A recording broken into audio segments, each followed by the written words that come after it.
Bien-aimés dans le Seigneur, bonjour. Nous sommes vendredi 4 décembre 2020 et je remercie le Seigneur d'être encore avec vous ce matin pour le partage de la parole. Nous sommes dans l'Ancien Testament, dans le deuxième livre de Samuel, au chapitre 22, le verset 32 qui dit ceci.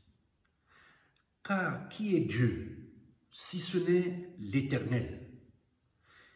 Et qui est un rocher si ce n'est notre Dieu? » Chers frères et sœurs en Christ, il y a des moments dans la vie où nous nous posons des questions sur Dieu. Nous le faisons surtout et pratiquement devant les difficultés auxquelles nous faisons face. Le roi David ne pose pas ces questions, lui, comme s'il était devant un problème insoluble. Devant les expériences merveilleuses qu'il avait faites, l'admiration et la louange débordent de son cœur. Il venait d'être délivré de la main de tous ses ennemis, de tous les dangers et des épreuves qu'il avait assaillies jusqu'à ce moment-là. Et c'est pourquoi il rend son témoignage en disant « Qui est Dieu si ce n'est l'Éternel »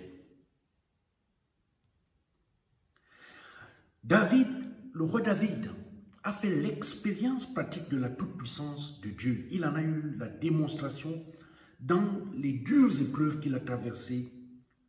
Il sait que celui qui est le créateur des cieux et la terre, celui qui est le créateur de toutes choses et pour qui toutes choses sont possibles, c'est aussi celui-là qui a fait des promesses pour lui et qui les a tenues. Parce que Dieu est fidèle à ce qu'il a promis. Qui est un rocher, s'écrie David, si ce n'est notre Dieu?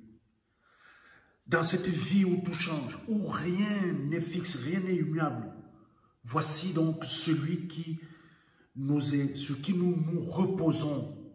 Nous faisons reposer tout ce que nous avons. Celui en qui nous remettons notre confiance. Celui qui est notre abri.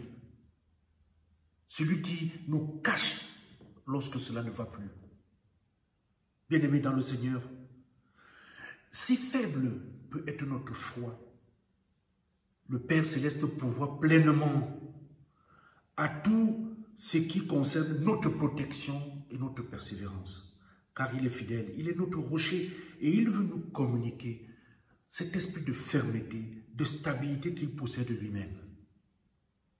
Que sont en réalité nos difficultés, nos problèmes, tes problèmes, qu'est-ce qu'ils sont lorsque tes ennemis, qu'est-ce qu'ils valent lorsque en fait, toi tu sais qui est ton Dieu. Et quel témoignage lui rends-tu? Bien-aimé dans le Seigneur, le thème de notre prière ce matin, quel témoignage rends-tu à ce Dieu qui te protège?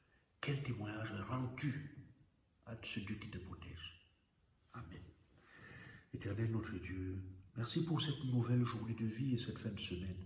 Bénis chacun d'entre nous dans cette fermeté, dans cette confiance qu'il doit avoir, que tu es là, que tu le protèges. Au nom de Jésus. Amen.